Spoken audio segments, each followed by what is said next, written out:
60 రోజుల్లో మీతో ఇంగ్లీష్ అద్భుతంగా మాట్లాడిస్తాం. వెంటనే కాల్ చేసి జాయిన్ అవ్వండి. మాకు అమ్మ నాన్న ఎవరు లేరు. మా అన్నయ్యనే నాకు అమ్మ నాన్న అయ్యి చూసుకున్నాడు సార్. వాళ్ళు అంటే మా అన్నయ్యకి ఒక ఫ్రెండ్ ఉండేది. చాలా స్నేహంగా చాలా బాగుండేది. ఊర్లో వాళ్ళు చూసి కూడా వాళ్ళ స్నేహాన్ని చూసి కుళ్ళుకునేది సార్. ఓకే. అయితే మా అన్నయ్య వేరే వాళ్ళకి ఎందుకు ఇచ్చి మా చెల్లెని మ్యారేజ్ చేయడం అనేసి మా ఆయనకే ఇచ్చి నన్ను మ్యారేజ్ చేశాడు. అదేలే మీ అన్నయ్య వాళ్ళ ఫ్రెండ్ కే ఇచ్చి నిన్ను పెళ్లి చేస్తాను. నువ్వు ఎంతవరకు చదువుకున్నావమ్మా సుజాత? నాది ఇంటర్ కంప్లీట్ మేడం. ఓకే. అన్నయ్యకి పెళ్లి అయిందా? అన్నయ్య కూడా మ్యారేజ్ అయిపోయింది. Okay okay. పిల్లలు ఉన్నారమ్మా? ఉన్నారు మేడం, చిన్న పిల్లలు. అన్నయ్యకున్న మా ఆయనకు చాలా గొడవలు పెట్టుకుంటున్నారు. ఏ విషయానికి సంబంధించి? అంటే మాకు ల్యాండ్ ఉంది మేడం. ఉంటే మా అన్నయ్య ఏం చేసిందంటే మ్యారేజ్ అప్పుడు ప్రేమ కొద్దీ మాకు ఆ ల్యాండ్ ఇచ్చేసింది మేడం. ఇస్తే ఇప్పుడు అది చాలా కోట్లకు ఎదిగిపోయింది అన్నట్టు. ల్యాండ్ డిమాండ్ చాలా పెరిగిపోయింది. అన్నయ్య ఫ్లాట్ ఏమో అది లోపలికి ఉండేది మేడం. దానికి ఎక్కువ ఇప్పుడు రేటు చెప్పట్లేదు. తను వచ్చి నా ల్యాండ్ నాకు ఇవ్వండి, మీకు ఓన్లీ ప్రేమ కొద్దే కదా నేను ఇచ్చింది అని తను మమ్మల్ని అడిగేసిండు.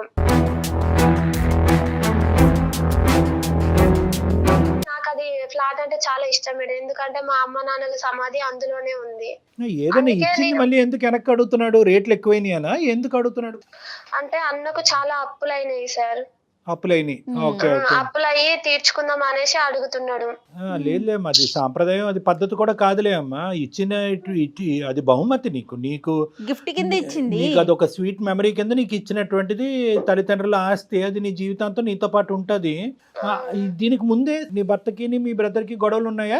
లేదు సార్, చాలా స్నేహంగా ఉండేది వాళ్ళు. అతని స్నేహం చూసే నన్ను ఇచ్చి మ్యారేజ్ చేసిండు మా అన్నయ్య. ఇప్పుడు ఇది కోర్టు వరకు కూడా వెళ్ళిపోయింది. అసలు కోర్టు వరకు వెళ్ళటానికి ఏముందమ్మా? ఇంకా అది నీ మీద నీకు రాసిచ్చిందేగా. నీ ప్రశ్న ఏంటి? ఎందుకు మా వరకు వచ్చావు నువ్వు? మా అన్నయ్యను మా ఆయనను కలుపుతారని సార్. మీ అన్నయ్యని మీ ఆయన్ని అప్పట్లాగా స్నేహంగా ఉండి అప్పట్లాగా మా ఇంటికి రావాలని సార్. ఫస్ట్ ఆఫ్ ఆల్ మీ ఇద్దరు కలవాలిగా. నీకు మీ అన్నయ్యకి మాటలు లేవు.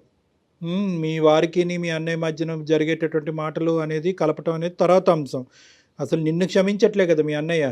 ఇంతేనమ్మా, లేదంటే ఇంకేమైనా వేరే గొడవలు ఉన్నాయి? అంటున్నాడు, మేము పెట్టిన భిక్షతోటే బతుకుతున్నావు నువ్వు, అది మేము ఇచ్చిన దాంతోటే మీరు బతుకుతున్నారు ఇప్పుడు అని అనవసరమైన మాటలన్నీ అంటున్నాడు సార్. ఇప్పుడు అన్నయ్యకు కాల్ చేసినప్పుడు అలా నాకు కాల్ చేయకు, నువ్వు నా చెల్లెలివే కాదు, నువ్వు ఎప్పుడో చనిపోయినావు అని అనుకున్నా అని అట్లా నేను కాల్ చేసినప్పుడల్లా అట్లనే మాట్లాడుతున్నాడు మేడం. నాకు అయితే చాలా బాధగా అనిపించి ఏడ్చేసి కట్ చేసుకుంటున్నా మేడం ఫోను.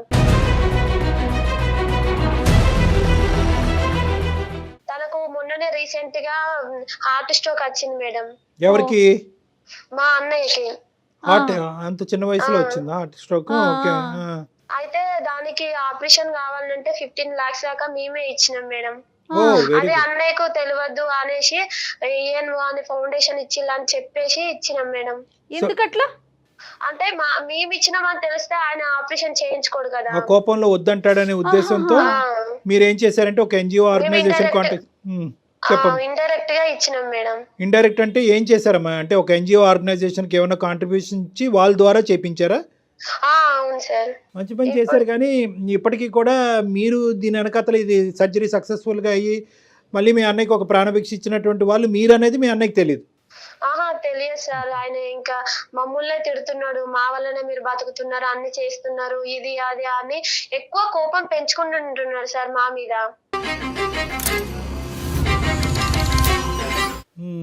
అంటే మీ వారిది ఏం తప్పలేదమ్మా శ్రీనివాస్ ఇక్కడ? అన్నయ్యను చూసుకో అని ఆయననే ఆపరేషన్ కి డబ్బులు ఇచ్చాను సార్. అంటే ఇప్పుడు ఆ ఆస్తి అన్నయ్య పేరుని రాసిస్తే కనుక అన్నయ్య చల్లబడిపోతాడా? అంతేనా? లేదంటే ఇప్పుడు ఆ అవసరం నాకు లేదు, కేవలం నాకు అవసరం అయినప్పుడు మీరు నా దగ్గరికి రాలేదు కాబట్టి ఇప్పుడు మీకు నాకు ఎటువంటి సంబంధం లేదనే విధంగా కుమార్ మాట్లాడుతున్నాడా? అట్లనే అంటున్నాడు. అంటే ఇప్పుడు దానికి కోట్ల లాభం వచ్చింది కదా, ఇప్పుడు నన్ను చూసుకోవట్లేదు, నేనేమో లాస్ అయిపోయినా అన్న విధంగా అట్లా మాట్లాడుతున్నాడు. కానీ మీరు ఇప్పుడు అంటే నేను ఇలా అడగకూడదు. ఆబ్వియస్లీ ఏంటంటే మీకు రాసి ఇచ్చినటువంటి ప్రాపర్టీ, నీ పేరుని రిజిస్టర్ అయినటువంటి ప్రాపర్టీ కేవలం ఒక ఆర్థికపరమైనటువంటి దాని వాల్యూ పెరిగింది అన్నట్టుగా మీ దగ్గర పెట్టుకుంటున్నారా? లేదంటే ఒక సెంటిమెంటల్గా తల్లిదండ్రుల సమాధులు ఉన్నాయి, తల్లిదండ్రులు అక్కడే వాళ్ళ ఆఖరి జ్ఞాపకాలు అక్కడే ఉన్నాయి అనే సెంటిమెంట్ తో ఉంచుకున్నావు నువ్వు? నాకు అమ్మ నాన్న సమాధి ఉందని సార్. ఆ సెంటిమెంట్ తోనే. ఓకే. కానీ అన్న అయితే మాత్రం దాన్ని ఒక ఫైనాన్షియల్ పర్పస్ కింద చూస్తున్నాడు అంతే, ఒక బిజినెస్ పర్పస్ లో. అవును సార్. సరే ఇప్పుడు మీ అన్నయ్యతో మమ్మల్ని మాట్లాడమంటావమ్మా, ఒకసారి అతని మనసులో ఏముంది అందు గురించేనా నువ్వు మాకు చేసింది? అన్నయ్యకు కాల్ చేయండి సార్, కాల్ చేసి మాట్లాడిపియాలి. నేను మాట్లాడితే చాలా చిరాకు పడుతున్నాడు, కోప్పడుతున్నాడు, నువ్వు అసలు నాకు కాల్ చేయకంటున్నాడు. ఇదంతా జరిగిన తర్వాత ఒకప్పుడు కుమార్ మీ బ్రదరు మీతో కానీ మీ బ్రదర్తో మీ హస్బెండ్తో కానీ మాట్లాడటానికి రెడీ అవుతాయి కనుక మరి శ్రీనివాస్ గారు మాట్లాడటానికి రెడీగానే ఉంటారమ్మా, లేదంటే అతను ఇప్పుడు మళ్ళీ ఇంకో మెట్టెక్కి కూర్చుంటారు, అతనితో మళ్ళీ మనం కాంప్రమైజ్కి వెళ్ళాలి? అతను రెడీయేనా? రెడీనే సార్. మెయిన్గా ఏంటంటే మీ బ్రదర్ యొక్క మనస్తత్వం మారాలి, మళ్ళీ పాత బంధాలు అనేటటువంటిది మళ్ళీ రీఎస్టాబ్లిష్ చేయాలి, అంతే కదమ్మా? అవును సార్. సరే అన్నయ్యకి మరి లైన్ కలుపుతావా? కలుపుతాను మేడం, ఒకసారి ట్రై చేయి మాట్లాడండి. మీరు మాట్లాడే వ్యక్తి మీ కాల్ ని హోల్డ్ లో పెట్టారు. హలో అన్నయ్య. ఇప్పుడు ఎందుకు కాల్ చేసినావమ్మా?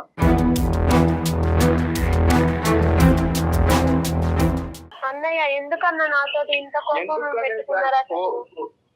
కోపం కాదు, ఇప్పుడు వాడు నా దగ్గర ముఖం లేదు, నా దగ్గర మాట్లాడనిక లేదు, మా కోర్టులో చుట్టూ తిప్పించిండు, ఇప్పుడు నీతో రాయబారాలు పంపిస్తున్నాడు, అవసరమా నాకు? నాకేది ఇచ్చేది నాకు ఇచ్చేసేయండి, నేనేదో చేసుకుని హాస్పిటల్లో ఉండి పోతున్నా, ఇక పోయిందా ఉన్నాడా బతికిండా అని చేయడానికి మళ్ళా నువ్వు ఫోన్ చేసి వాడు చెప్పినందుకు నువ్వు రాయబారాలు పెట్టి మళ్ళీ నువ్వు కూడా నాతో మాట్లాడి ఇవన్నీ అవసరమా? రాయబారం ఏం లేదన్నా, నీ మీద ప్రేమ, నేను నాకు ఒక ప్రేమ అన్ని ప్రేమ లేదు దోమ లేదు, అన్ని ఉత్తుత్తవే. మీరేదో సెటిల్ అయ్యిండ్రు లైఫ్ లో, కాదు మీరేదో లైఫ్ లో సెటిల్ అయ్యిండ్రు, మంచిగా ఐఫైలో ఉన్నారు, ఇక వాడు నాశనం అయిపోని వాడితోనే మాకేం సంబంధం లేదు.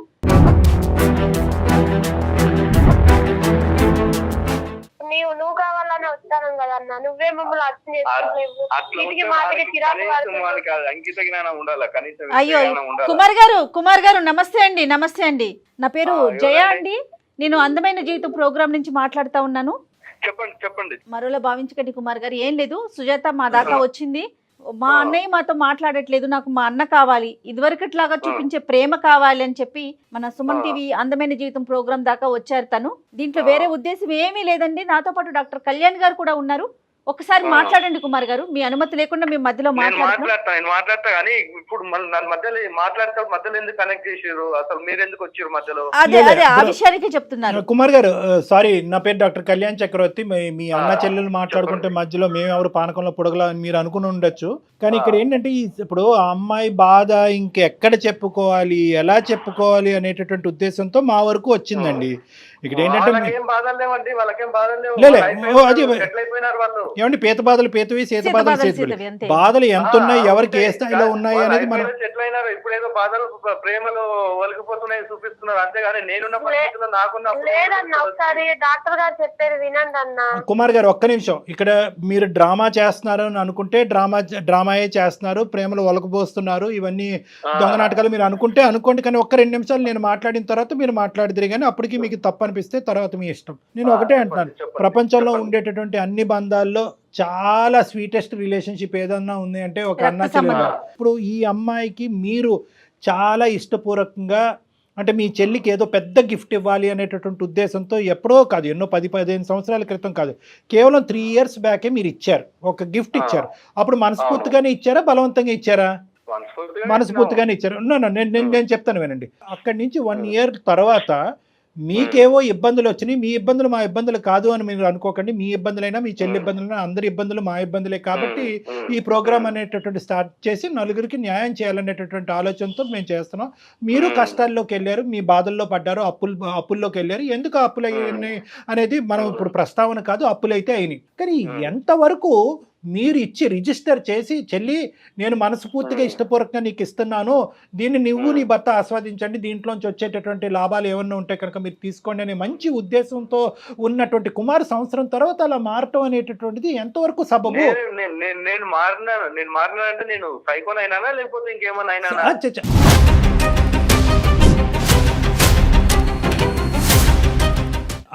అలాంటి మాటలు మేము వాడలేదండి, మీకు మీరుగా వాడుకుంటే అది వేరే విషయం, కానీ అది ఆ ఉద్దేశం కాదు.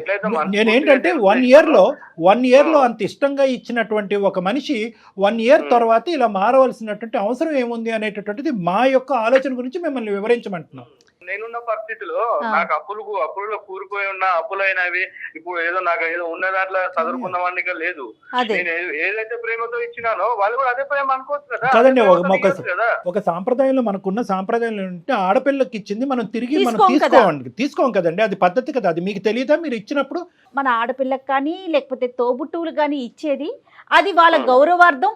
వేరే ఇంటికి వెళ్తున్నారు కాబట్టి మన పిల్ల గౌరవంగా ఇచ్చే ఒక బహుమతి, దాన్ని మనం కట్న రూపంలో చెప్పుకుంటాం లేదా బహుమతి అనుకుంటాం. ఒక తీపి గుర్తు, ఒక జ్ఞాపకం. మీ అవసరం మీ చేతి ఈ విధంగా చేపిస్తాను నేను అనుకుంటున్నాను. అప్పుల బాధ తాళలేక ఎక్కడ అడగాలో తెలియక ఇప్పుడు ఉక్కిరి బిక్కిరి అవుతున్నటువంటి పరిస్థితుల్లో చెల్లే కదా, నేను ఎంతో ప్రేమగా ఇచ్చినటువంటి చెల్లి మళ్ళీ నేను చేయి చేస్తే మళ్ళీ నాకు తిరిగి ఇస్తుంది అనేటటువంటి ఉద్దేశంతో మీరు ఇస్తున్నారు. కానీ ఇక్కడ అది కాదు కదండి లెక్క. ఇప్పుడు మీకు ఉండేటటువంటి సమస్య మీకు ఎంత ఉందో వాళ్ళకి ఇచ్చినటువంటి గిఫ్ట్ని వాళ్ళు అంత ఇదిగా ఆస్వాదిస్తున్నారు. అందులో ఏంటంటే మీ ఆడపిల్ల మీ ఇంట్లో మీరు అంటే మీ తల్లిదండ్రులు చిన్న వయసులోనే మీరు పోగొట్టుకున్నారు తల్లిదండ్రుల్ని. కానీ మీరు ఈ అమ్మాయికి సంబంధించినటువంటి అన్ని బాగోగులు దగ్గరుండి చూసుకుని ఎంతో ప్రీతిగా ఎంతో ఆప్యాయతంగా మీరు అది ఆ అమ్మాయి చేతుల్లో పెట్టారు. దాంట్లో మీ తల్లిదండ్రుల యొక్క జ్ఞాపకాలు కూడా అందులో ఉన్నాయి. దాంతో ఏంటంటే దీనికి ఒక ఫైనాన్షియల్ వాల్యూ కంటే సెంటిమెంటల్ వాల్యూ ఆ అమ్మాయికి ఎక్కువైంది. అమ్మ నాన్న కూడా నాతోనే ఉన్నారు అనేది. పోనీ అదే సెంటిమెంట్తో మీరు అప్పుడు అమ్మ నాన్న సమాధులు ఇందులో ఉన్నాయి కాబట్టి ఆ జ్ఞాపకాలు నాతోనే ఉండాలి ఇంటికి పెద్దగా అని మీరు అనుంటే కనుక ఆ లెక్క వేరేగా ఉండేది. కానీ మీరు అలా అనలేదు, ఆ సెంటిమెంట్ అప్పుడు రాలేదు. కానీ ఇప్పుడు ఏంటి వచ్చిందంటే ఆ సెంటిమెంట్ గురించి కూడా మీరు ఇప్పుడు అడగట్లేదు. నా అవసరాలు తీరాలి కాబట్టి, నా అప్పు తీరాలి కాబట్టి ఇప్పుడు ఈ అని అడుగుతున్నారు. అవును, నేను ఇప్పుడు ఈ అని అడుగుతున్నా. వాళ్ళు ఉన్నారు, వాళ్ళు లేరనట్లేదు. వాళ్ళు ఎక్కడో ఉన్నారు, పైన ఉన్నారు, వాళ్ళ ఆశీర్వాదాలు ఉంటాయి. ఇప్పుడు నేనున్న పరిస్థితిలో వాళ్ళు లేరు కదా.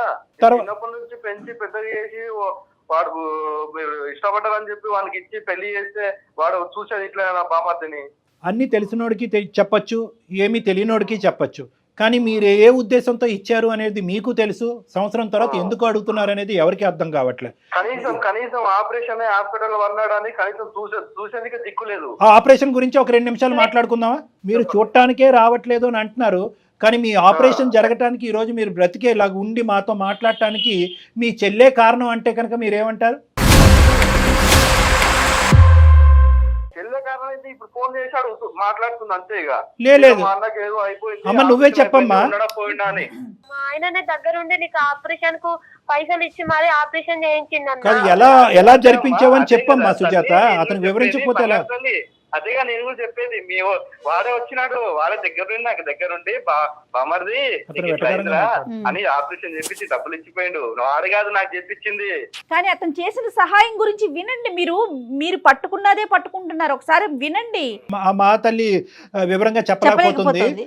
వాస్తవానికి ఏంటంటే కనుక మీరు చావు బ్రతుకుల్లో ఉండేటటువంటి పరిస్థితుల్లో అప్పటికి అప్పులు పాలయ్యి మీరు భయంకరమైన పరిస్థితుల్లో ఉన్నప్పుడు మీకు సర్జరీకి దగ్గర 15 లక్షలు అవసరం అయినప్పుడు సుజాత మీ శ్రీనివాస్ గారు మీ బావగారు వాళ్ళిద్దరూ కలిపి ఏం చేశారంటే డైరెక్ట్గా మీకు డబ్బులు ఇవ్వకుండా ఒక ఎన్జిఓ ఆర్గనైజేషన్లో అది డిపాజిట్ చేసి వాళ్ళే మీకు డొనేట్ చేస్తున్నటువంటి విధంగా మీ కాంట్రిబ్యూషన్ మీరు ఏదైతే అర్జీ పెట్టుకున్నారో ఒక ఎన్జిఓ ఆర్గనైజేషన్కి నా బ్రతుకును కాపాడండి అని చెప్పి ఆ ఎన్జిఓ ఆర్గనైజేషన్ వాళ్ళు ఇచ్చినటువంటి అమౌంట్ కాదు. ఎందుకంటే మీ ఆర్థిక పరిస్థితుల్లో ఆ ఎన్జిఓ ఆర్గనైజేషన్ మీకు కాంట్రిబ్యూట్ చేయడానికి వాళ్ళకి అర్హత లేదు కాబట్టి వీళ్ళ డబ్బులే మధ్యస్థు వాళ్ళు తీసుకుని మీ హాస్పిటల్లో వాళ్ళు డిపాజిట్ చేసి మీకు సర్జరీ జరిపించేటటువంటి విధంగా వాళ్ళు పొందారు. వాళ్ళకి ఇప్పుడే ఫోన్ చేయడము ఎన్ని సంవత్సరాల తర్వాత ఆపరేషన్ అయిన తర్వాత ఇదంతా నేను ఇట్లా చేపించిన మీకు ఇది నమ్మశక్యంగా అనిపించట్లేదు. కానీ అమ్మమ్మ విను ఏమండి ఇదేదో సుజాత మాకు చెప్పటం, సుజాత ఆ చందమామ కథ మేము విన్న తర్వాత చందమామ కథ మీకు వినిపించడం కాదండి. మా ఎంక్వైరీస్ మేము వినండి కుమార్ గారు వింటం కూడా అలవాటు చేసుకోండి. సమస్యకి పరిష్కారం చెప్పడానికి ఇద్దరు పెద్దవాళ్ళు ఇక్కడ కూర్చున్నప్పుడు బేసిక్ మీరు ఆచరిస్తారా లేదా అనేది వేరే విషయం. అట్లీస్ట్ వినేటటువంటి ఓపిక కట్టసి ఉండాలండి. ఒక వినే ఓపిక, ఒక సమస్యకి ఒక సానుకూలమైనటువంటి పరిష్కారం చెప్పడానికి మేము ముందుకు వచ్చినప్పుడు ఇచ్చేవలే అనే ఆ పద్ధతిలో ఎటకారంగా మాట్లాడవలసిన అవసరం లేదు. ఇక్కడ మేము కూడా కనుక్కున్నాము, ఎంక్వైరీ చేసాము, ఆర్గనైజేషన్ తో కూడా మాట్లాడాము. కావాలంటే ఆ బ్యాంక్ ట్రాన్సాక్షన్ సంబంధించినటువంటి ఆధారాలు మా దగ్గర ఉన్నాయి. ఇప్పటికైనా నమ్ముతారా? తల్లిదండ్రులు లేకపోతే కన్న బిడ్డలాగా పెంచారు కదా మీరు. ఒక చిన్న డబ్బు విషయంకి వచ్చేసరికి మీ పెంపకాన్ని ఎలా అనుమానిస్తున్నారండి?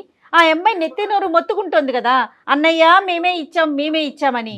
ఆమె చెప్తోంది, ఓ పక్కన మేము చెప్తున్నాం, మనం ఏమన్నా చిన్న పిల్లలమండి మీరు గాని మేము గాని. అదే మాట ఫోన్ చేసి బొమ్మరిది ఇట్లా అయిందిరా నేనే చేసిన అది ఇది అని చెప్పి రాయబారాలు ఎందుకు మధ్యలో? Yes. కాదండి, ఓకే, మీరు తేల్చుకుంటే మా రాయబారాలు ఎందుకండి బాబు? సుజాత వాళ్ళ హస్బెండ్ శ్రీనివాస్ ఫ్రెండే కదా, బావా ఏంటి నీకు ఇట్లా జరిగింది కదా అని ఒక మాట మాట్లాడి ఉండొచ్చేమో కదా. కానీ అతని యొక్క రియాక్షన్ ఇప్పుడు ఏమైందంటే ఇద్దరు కాలరు షట్టు పట్టుకునే పరిస్థితి వరకు వెళ్ళి ఓకే గొడవలు ఆ స్థాయికి వెళ్ళినప్పుడు డైరెక్ట్ గా నేను వెళ్ళి ఈ డబ్బులు కాంట్రిబ్యూట్ చేస్తే కనుక పోరా అనేటటువంటి మాట మళ్ళీ అంటాడేమో. వింటాడేమో, సర్జరీయే నా కొద్ది ఇలాగైనా చచ్చిపోతాను అనేటటువంటి ఆలోచనతో మొండికేస్తాడేమో వీళ్ళ బైపాస్ నుంచి వచ్చుంటారు. అప్పుడు శ్రీనివాస్ గారు మీ వరకు వచ్చి కాంప్రమైజ్ అవ్వట్లేదంటే శ్రీనివాస్ గారు మీతో మాట్లాడటానికి ఎన్నో ప్రయత్నాలు చేశారు, ఆఖరికి డబ్బులు ఇచ్చి డైరెక్ట్ గా ఇవ్వడానికి కూడా ప్రయత్నం చేశారు.